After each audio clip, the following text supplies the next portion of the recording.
And I make headdresses for different activities, both religious and secular.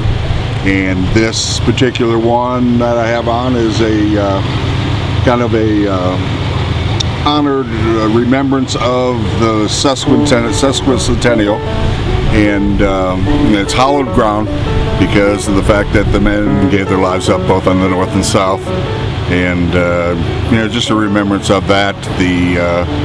The cemetery itself, the dedication, and then the dedication in November coming up, where Abraham Lincoln, in 216 words or whatever, came up with just why they need to honor the fallen soldiers that had died here. And they love it. In fact, actually, the reenactors, Jeb Stuart said, "Hey, you got the best hat here."